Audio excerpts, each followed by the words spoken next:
우리가 신앙생활 하면서 한순간도 잊지 말아야 할 것이 있습니다. 그것은 신앙생활은 주님을 사랑하는 생활이라는 사실입니다. 생활이란 말은 우리의 삶의 매 순간마다 주님을 사랑하는 것 때문에 그렇게 살아가는 것, 이것을 생활이라고 하는 것입니다. 주님 사랑하는 마음 없이 하는 모든 행위가 다 뭐냐면 종교 행위에 불과한 것입니다. 제가 김대영 성도님이라는 분의 그 주님의 음성을 또렷하게 들은 것들을 박 목사님도 여러 번 얘기하셨고, 박 목사님 제자들 설교에도 얘기했고, 저도 여러 번 얘기한 것 같습니다. 그분이 들은 음성은 이것이었어요. 내가 나를 사랑하지 않고 하는 어떠한 일도 나는 받지 않는다. 이게 주님의 말씀이었습니다. 남을 위해 내 목숨을 불사르는 데 내어준다 할지라도 사랑이 없으면 소용이 없다 한 고린도전서 13장의 말씀이 바로 이 말일 겁니다. 요즘 저는 지난주에 광고 드렸던 그리스도를 본받아 365라는 책을 가지고 매일 큐티를 합니다. 근데 지난 화요일 말씀에 이런 말씀이 있었어요. 사람은 유혹이 올 때에 믿음의 민낯을 볼 수 있습니다. 사람은 유혹이 올 때에 믿음의 민낯을 볼 수 있습니다. 이런 이야기가 있었어요. 굉장히 마음에 와닿는 이야기였습니다. 민낯이라는 말은 얼굴에 화장이나 장식을 하지 않은 얼굴을 말합니다. 맨얼굴이라고 하고, 요즘은 신조어로 쌩얼이라는 얘기가 있습니다. 날 것 그대로의 얼굴이라는 뜻이죠. 가족도 못 알아볼 정도로, 화장을 하고 나면 가족도 못 알아볼 정도로 그렇게 화장을 진하게 하는 분도 있고요, 화장을 지우고 나가면 친구들이 못 알아볼 정도로 평상시에 그렇게 얼굴에다가 거짓말을 하는 사람이 요즘은 정말로 많습니다. 그런데 믿음의 민낯이라는 게 바로 그런 겁니다. 화장을 지워버리면 실제로 있는 얼굴이라는 뜻이죠. 유혹이나 시험이 올 때에 자기 믿음의 현 주소가 나오게 됩니다. 적나라하게요. 유혹이 오면요, 항상 그렇습니다. 유혹이라는 건 뭐냐면 주님의 뜻과 내가 원하는 것이 부딪히는 자리가 유혹이지요. 그러면 세상이냐 주님이냐, 내 뜻이냐 주님의 뜻이냐를 선택하게 되는데, 그때에 진짜 자기가 사랑하는 것이 뭔지를 알게 되죠. 많은 사람들은 너무 뻔하게 세상을 사랑하는 것이 드러나는데도 자기는 주님을 사랑한다고 그렇게 거짓말을 하는 사람도 참 많습니다. 예수님께서 잡히시던 그 밤, 그 다음날 새벽에 자기의 민낯이 철저하게 처절하게 드러난 한 사람이 있습니다. 그 사람이 바로 오늘 본문에 나오는 베드로입니다. 열정적으로 주님을 사랑했습니다.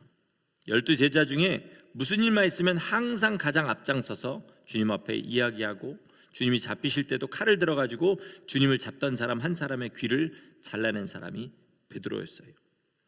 베드로는 맨 처음 부름 받을 때 갈릴리에서 자기 배를 가진 그런 어부였습니다.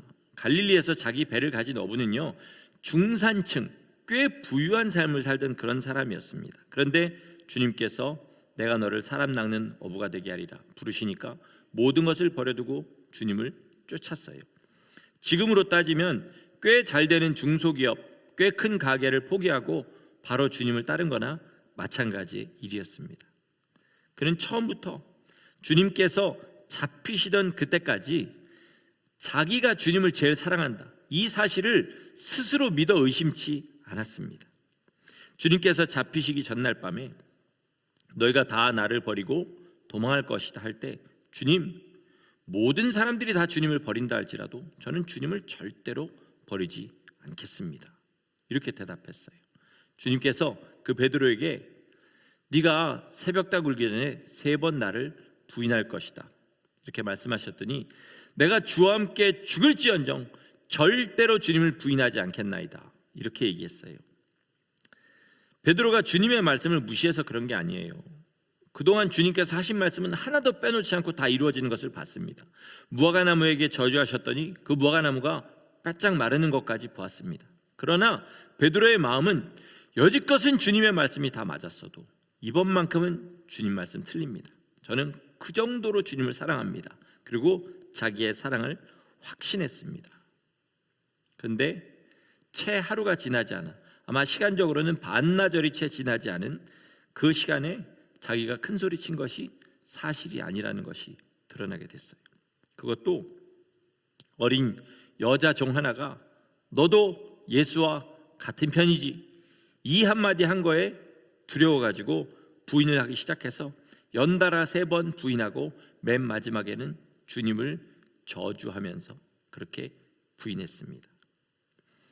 주님을 사랑한 것은 맞지만 알고 보니 자기 목숨보다 더 사랑한 건 아니었던 겁니다. 죽음이 앞에 놓이니까 주님 사랑은 온데간데 없어지고 살 생각밖에 안 남았던 것입니다. 그렇게 주님을 3번째 부인했을 때 주님께서 베드로를 돌아보십니다. 그때 주님의 눈은 분명히 베드로의 심장을 파헤치는 그런 눈빛이었을 겁니다. 베드로의 모든 것이 벌거벗겨진 것처럼 다 드러날 그때 베드로의 심정을 한번 생각해 보시기를 바랍니다. 지난 3년 반 동안 주님을 따라다니면서 자기는 주님을 사랑한다, 주님께 충성을 다한다 이렇게 생각했지만 알고 보니까 자기 심령 가장 깊은 곳에 숨어있던 민낯은 뭐였냐면 주님이 이스라엘의 왕이 되시면 한 자리 해보려는 그만밖에 없었던 거예요. 주님을 정말로 사랑한다고 생각했는데 자기가 사랑했던 주님은 저렇게 잡혀와서 침뱉음을 당하고 뺨을 맞으시는 그런 주님이 아니라 이스라엘의 왕이 되는 주님만을 사랑했던 거예요.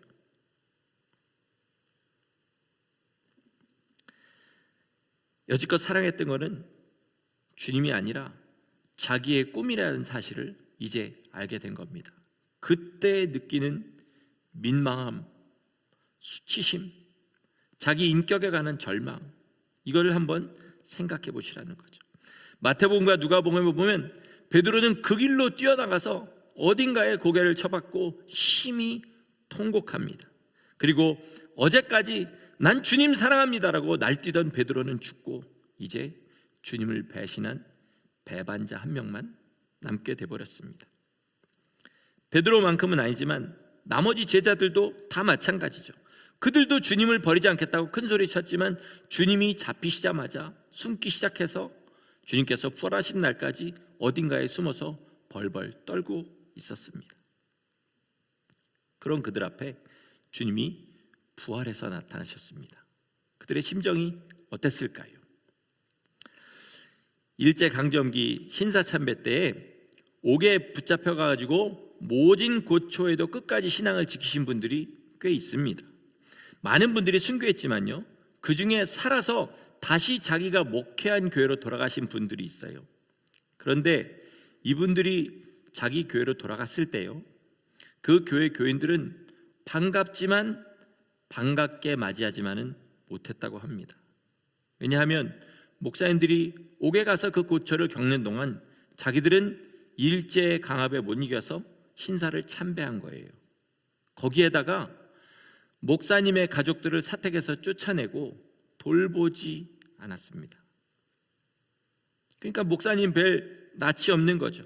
주님이 부활하셨을 때 제자들의 심령이 딱 이랬을 거라고 생각합니다. 처음에는 죽은 사람이 살아났으니까 얼마나 놀랍고 기뻤겠습니까? 그러나 금방 현실을 알게 됩니다. 주님은 부활하셨지만 자기들은 더 이상 주님을 주님이라고 부를 수 없는 배신자가 돼버린 겁니다. 차마 주님을 뵐 낯이 없으니까 오늘 본문에서 보는 대로 갈릴리로 다들 고기 잡으러 도망가듯이 그렇게 떠나버립니다. 너무 부끄러워서 주님의 얼굴을 뵐 낯이 없는 거죠. 저는 우리 심령에 우리가 정말로 회개한 주님의 백성이라면 항상 이 마음이 있어야 된다고 믿습니다. 어쩌다 보니까 내가 더러운 죄인이라고 회개한 것이 신앙의 자랑처럼 돼버린 시대를 우리는 살고 있습니다. 그러나 회개는 처절한 것입니다. 누구나 다 더럽지만 자기의 죄를 있는 그대로 보게 되는 그 더러움의 충격은 사람이 쉽게 감당할 수 있는 게 아니에요. 회개한 것을 간증할 때는요, 내가 얼마나 더러운 죄인인지를 간증하고 이런 더러운 죄인을 용서해 주신 주님을 높여야 됩니다. 우리 여기 있는 모든 사람들은 다 죄인입니다. 얼마나 죄인이냐면 하나님의 아들이 십자가에 달려 돌아가시지 않으면 그 죄를 씻을 수 없을 만큼 죄인입니다. 여러분, 하나님의 아들이 돌아가셨다는 그 값어치가 우리 인생으로 상상할 수 있는 값이라고 생각하십니까? 그만큼의 값을 치르지 않으면 내 죄를 씻을 수 없을 만큼 내 죄가 그렇게 더럽다는 거죠. 그래서 교회 안에는 제가 이렇게 보니까 두 종류의 사람이 있습니다. 자기의 죄를 아는 사람들과 자기의 죄를 제대로 알지 못하는 사람들이 있습니다. 자기 죄를 아는 사람은요, 진심으로 주님 사랑합니다. 진심으로 주님 사랑해요. 그래서 자기 죄를 씻으신 주님만 자랑합니다. 자기 죄를 제대로 모르는 사람은요, 여전히 자기를 사랑해요. 그래서 회개한 자기를 자랑합니다. 여러분, 자기 삶을 정말로 잘 돌아보세요. 이거 굉장히 중요한 얘기입니다. 우리 중에 어떤 사람은 정말로 회개한 자기를 자랑하는 사람이 있고, 어떤 사람은 자기 죄를 씻으신 주님을 자랑하는 사람인데, 나는 과연 어느 편에 서 있냐를 보시라는 거죠. 성도는 주님만 자랑하는 사람이 되어야 될 줄 믿습니다. 자기의 더러움을 나타내면 나타낼수록 어떻게 돼요? 주님의 사랑은 더욱더 커져갑니다. 그런데 자꾸 회개한 자기를 자랑하면 주님의 사랑은 빛을 잃어가고 자기만 대단하게 보이게 되는 것입니다. 자기의 부족함과 더러움을 자랑하고 그렇게 주님의 은혜만 나타내시는 성도들 되시기를 예수님의 이름으로 축원합니다. 어떤 자매가 이런 간증하는 이야기를 들었어요. 이 자매는 신앙생활 하면서 꽤 오래됐지만 중간에 자기가 하나님께 완전히 버림을 받았다고 생각한 그런 기간이 몇 개월 있었다고 합니다. 하나님의 이름을 불러보지도 못하고요. 왜냐하면 버림받았다고 생각하니까. 하나님이 계시는 건 알지만 하나님의 이름도 불러보지 못하고 주님 앞에 기도 한마디 하지 못한 세월을 수개월을 보냈는데요, 이 상태가 되지 않습니까? 그럼 사는 게 아니라고 해요. 우리가 지금 예수님 잘 믿으려고 하면 세상의 욕심과 이게 부딪히다 보니까 예수님의 계명이 부담스럽게 여겨지고, 일주일에 예배는 왜 이렇게 많은 거야? 나오진 않지만 그래도 있으니까 부담스럽잖아요. 그죠? 이런 불평과 불만들이 나도 모르게 쌓일 때가 있는데, 그게요, 하나님과 더 이상 자기가 상관이 없다고 생각하면요, 그냥 인생 전체가 지옥으로 변한답니다. 사는 게 아니래요. 그냥 지옥이랍니다. 그래서 그때 비로소 왜 지옥을 하나님이 없는 곳이다 이렇게 표현하는지 알았다고 합니다. 베드로와 제자들이 바로 그 상태인 거예요. 주님께서 부활은 하셨는데 그 부활과 자기들은 상관이 없는 거예요. 온 세상이 다 주님의 부활을 기뻐해도 자기들만큼은 부활을 기뻐할 수 없는 상태인 겁니다. 그래서 갈릴리까지 도망갔고요. 그런데 주님께서 이들을 어느 날 아침에 찾아오십니다. 그리고 그 배신자의 수장격인 베드로에게 물으십니다. 요한의 아들 시몬아, 내가 나를 사랑하느냐? 오늘 본문을 보면 바로 베드로가 대답한 것 같지만 저는 베드로가 그렇게 바로 대답했을 것 같지 않습니다. 왜요? 며칠 전에 자기가 한 일이 있지 않습니까? 이때까지 베드로의 마음이 얼마나 어려웠겠어요. 얼마나 주님을 부인한 날부터 이때까지 그 마음에 후회라는 후회, 자기를 돌아보는 그런 시간들을 얼마나 가졌겠습니까?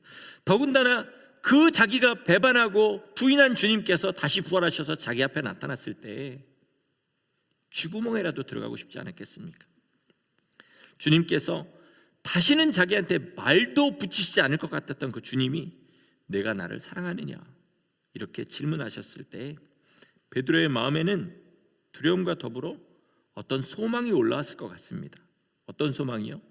혹시 나를 다시 받아주시는 건가? 이런 마음 들지 않았겠습니까? 그리고 주님 앞에 고백합니다. 그런데 그 고백이 내 주님 사랑합니다 이게 아니고요, 제가 주님을 사랑하는 줄 주님께서 아십니다. 이렇게 고백하는 거예요. 이게 무슨 말이냐면요, 저는 여지껏 주님을 정말로 사랑하는 줄 알았습니다. 한 번도 제가 주님을 사랑한다는 사실을 의심해 본 적이 없습니다. 하지만 주님께서 잡히시던 그 밤에 주님 보셨지 않습니까? 저 주님을 3번이나 부인하고 마지막에는 저주까지 했습니다. 지금도 제 마음에는 전 주님 사랑하는 것 같지만 주님께서 판단해 주십시오. 제가 정말 주님을 사랑하는 것입니까? 라고 반문하는 것 같은 그런 대답을 드린 것이지요. 그때 주님께서 이렇게 말씀하셔요. 내 어린 양을 먹이라. 이게 무슨 말일까? 이게 무슨 말일까? 마음이 참 복잡했을 거예요. 그렇게 열심히 생각할 때 주님께서 다시 물어보십니다. 요한의 아들 시몬아, 내가 나를 사랑하느냐? 얼마나 힘들게 주님 앞에 그 대답을 했는데, 낯이 뜨거워가면서 주님 앞에 대답했는데 또 물으셔요. 그래서 같은 답을 할 수밖에 없습니다. 주여, 그러하외다. 내가 주님을 사랑하는 줄 주께서 아시나이다. 이렇게 대답을 합니다. 3번째 주님이 또 물으셔요. 요한의 아들 시몬아, 내가 나를 사랑하느냐? 이제 베드로는 주님이 그 질문을 하시는 이유를 알게 됩니다. 네가 나를 3번 부인했다는 사실을 다시 상기시키는 것이고, 네가 나를 3번이나 부인했으니 다시 내게 나를 사랑한다는 고백을 3번 할 수 있는 기회를 주시는 것이라는 걸 알게 되죠. 그래서 근심하며 대답합니다. 주여, 모든 것을 아시오매 내가 주를 사랑하는 줄 주께서 아시나이다. 내 양을 먹이라. 주님께서 그렇게 대답하실 때 무슨 뜻인지 분명하게 알지는 못하지만 베드로가 한 가지만은 알게 됩니다. 주님께서 다시 나를 받아주셨구나. 나를 다시 제자로 받아주셨구나. 이 사실을 알게 돼요. 그때 베드로의 마음에 가장 강력하게 들어간 생각이 뭐였을까요? 내가 다시는 주님을 배신하지 않겠다. 목에 칼이 들어와도 난 절대로 주님을 부인하지 않겠다. 아마 이거였을 겁니다. 그래서 그가 성령을 받고 주님의 일을 하면서 많은 권능을 행하고 온 교회가 그를 기둥처럼 떠받들어도 베드로의 마음엔 항상 뭐가 있었을까요? 나는 주님을 3번 부인한 자, 나는 주님을 3번이나 배신한 자, 이게 항상 그의 마음에 있었을 겁니다. 베드로와 같은 마음이었던 사람들이 있죠. 나머지 제자들도 다 주님을 버리고 도망했으니까. 그 중에 도마는 예수님이 부활하실 때 제자들과 함께 있지 않았습니다. 그래서 유명한 말을 남기죠. 내가 그 손 못자국을 보고 그 손을 만져보고 옆구리에 내 손을 넣어보기 전에는 나는 믿지 아니하겠노라. 주께서 그에게 나타나십니다. 자, 내 손에 만져보고 옆구리에 네 손을 넣어보고 그리고 믿음 없는 자가 되지 말고 믿는 자가 되라. 도마는 평생 이 마음, 자기가 주님의 부활을 안 봤다고 믿지 않았던 것을 평생 후회했다고 그래요. 그래서 어디를 가든지 가장 먼저 그가 한 말은 뭐냐면 예수님 부활하셨습니다. 그렇게 증거하고 다녔습니다. 바울은 교회를 박해하던 자죠. 많은 사람들이 바울 때문에 믿음을 포기한 사람도 있을 정도로 많은 교회를 무너뜨리고 그리고 성도들을 그 믿음을 꺾어버렸습니다. 그렇게 큰 고난을 받으면서 사역을 한 바울, 그렇지만 자기가 그 믿음을 꺾어버린 사람들을 생각하고 자기가 무너뜨린 교회를 생각하면 일평생 죽어도 자랑할 수가 없었습니다. 그래서 항상 주님만 자랑하고 나는 죄인 중에 괴수인데 이런 괴수를 주님께서 받으시고 오늘도 사용하신다, 그렇게 자랑하고 다녔습니다. 이게 바로 뭐냐? 용서받은 죄인입니다.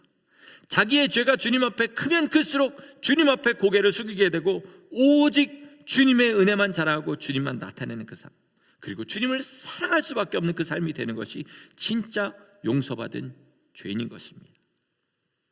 저는 우리 모두가 일평생 이 마음을 가지기를 간절히 원합니다. 내 죄를 기억하고 내 예전에 지은 죄 때문에 날마다 괴로워하고 슬퍼하라는 이야기가 아니고요, 내 이전의 모습을 날마다 생각하라는 거죠. 그러면 주님 앞에 감사가 나올 수밖에 없다는 거예요. 지금 우리가 주님 앞에 의로운 것은 뭐죠? 주님의 의를 덮어쓰고 있는 것입니다.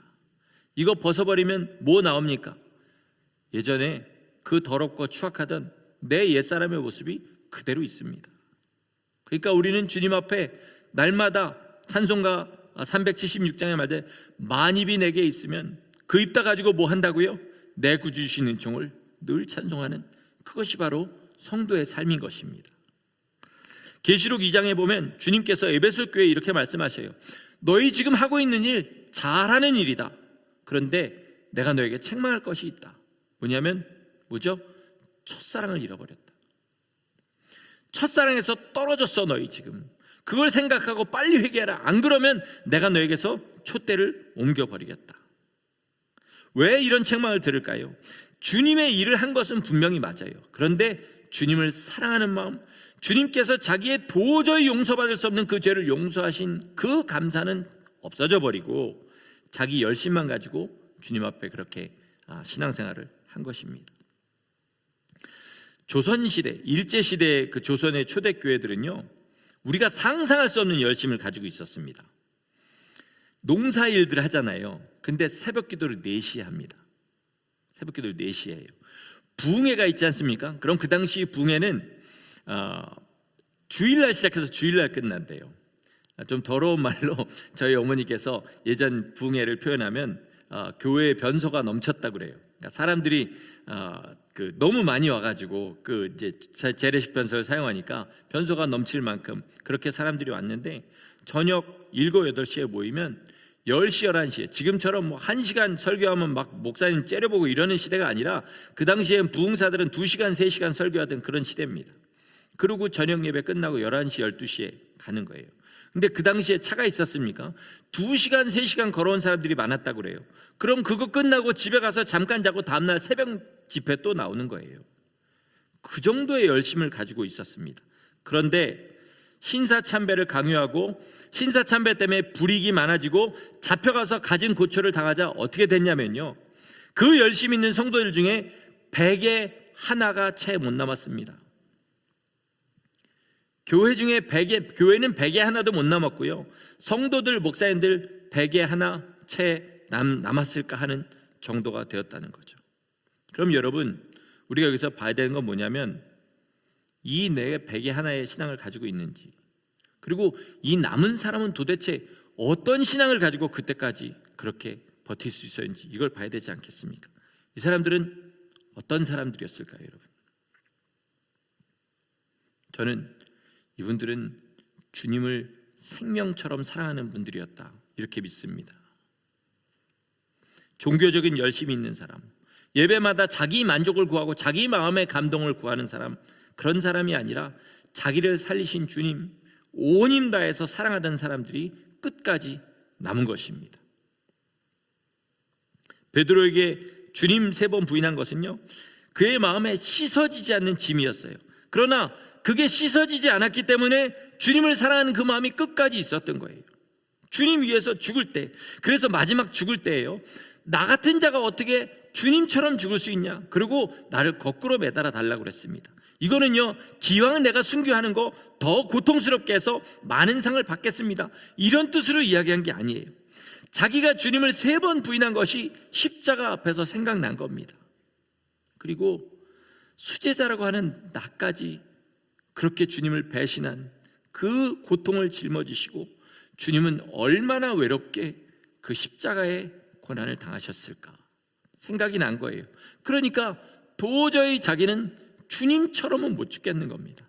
그래서 자기를 거꾸로 못을 박아달라, 그렇게 이야기한 거죠.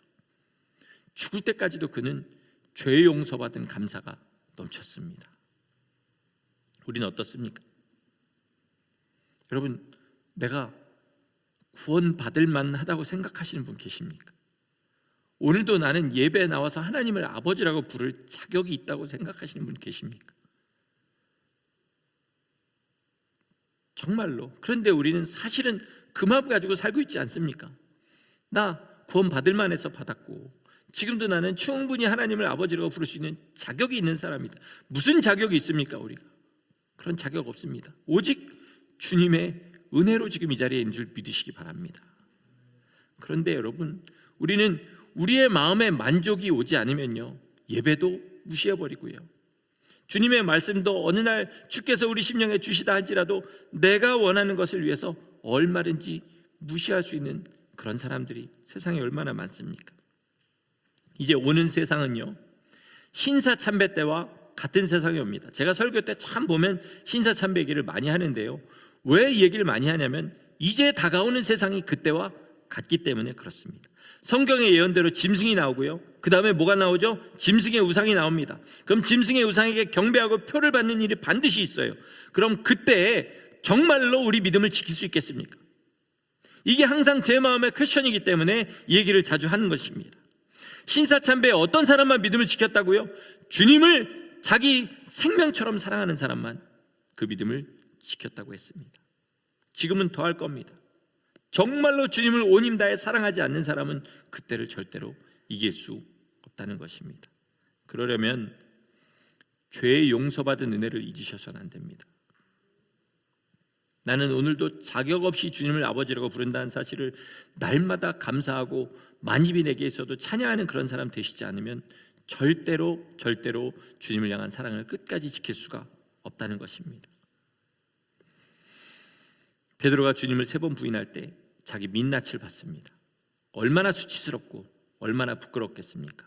여러분도 자기 죄를 볼 때, 우리도 우리의 죄를 볼 때 정말로 수치스럽고 부끄러워야 됩니다.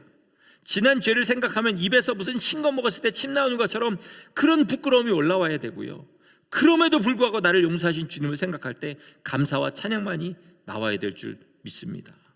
여러분, 이걸 잊어버리지 않기를 바랍니다. 여러분, 주님께서 만민을 위하여 피를 흘리셨습니다. 그러나 그 이야기가 내 이야기가 될 때 그 감격과 그 기쁨, 우리 다 경험해 보셔서 알지 않습니까? 그 기쁨이 있어요. 마찬가지로 모든 사람이 다 주님 앞에 죄인입니다. 그러나 내 죄를, 내 민낯을 내 눈으로, 내 심령으로 깨닫게 될 때 그 느끼는 부끄러움과 수치심, 이걸 우리는 반드시 경험해야 된다는 이야기입니다.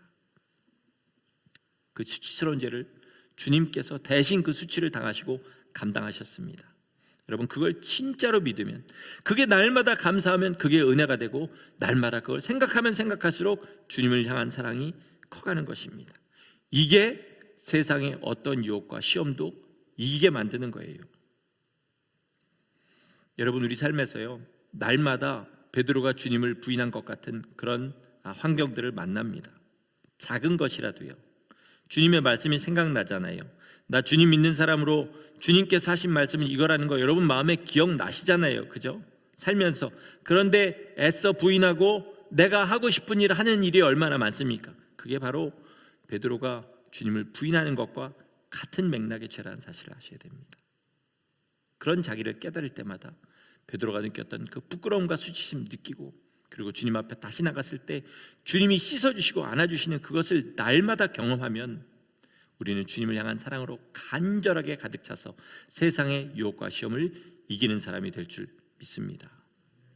오늘도 우리 이번 주 한 주간도 정말로 주님이 기뻐하신 일 행하고 주님 사랑하여서 주님만 사랑하고 주의 뜻대로 사는 그런 성도들 되시기를 예수 그리스도 이름으로 간절히 축원합니다. 아멘. 기도하시겠습니다.